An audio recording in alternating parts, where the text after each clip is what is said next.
யோ மேஸ்திரி திறமையாக வேலை செய்கிறேன் தேங்காய் பாலை ஒன்று கொடுத்தா நீ நான் டைல்ஸில் ஊற்றி தட்டுனுக்குற. நீங்க கொடுத்த தேங்காய் பால் அப்படியே முயிட்டேன். இது சிமெண்ட் பால். சிமெண்ட் பால் கிரே கலரில் தானே இருக்கும், இது நான் வெள்ளையாகுது. அது வேற சிமெண்ட், இது வேற சிமெண்ட். இந்த டைல்ஸ் போடும் போது பால் இந்த டைல்ஸ் துணி பத்தல, ஆனால் தான் டிக்கி டிக்கின்னு ஆடுது. இப்போ இந்த பால் உள்ள ஊற்றினா சரியா போயிடும் சார்.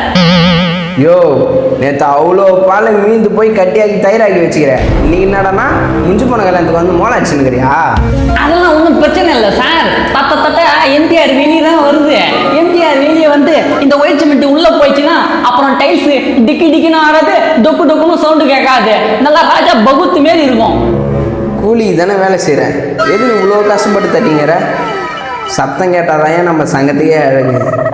நாளை பின்ன வீட்டுக்காரங்க இந்த டைல்ஸ் மேலே நடக்கும்போது கல் கட்டுக்குன்னும் போது உம்முஞ்சி வெட்டுக்குன்னு அவங்களுக்கு ஞாபகம் வரணும். சார் தெய்வம் சார், நீங்க இத்தனை நாள் மூடியிருந்த என் கண்ணை திறந்து வச்சிட்டீங்க. இனிமேல்ட்டு எல்லா வீட்டுக்குமே சவுண்டு டொக்கு டொக்குன்னு கேட்டுதான் ஆகணும். அப்பதான் பயிற்சின்னு என் பேர் ஞாபகம் வரும். சாத்திரங்கள் சடங்குகள் எல்லாம் சாரமில்லா வாசகம் அல்ல.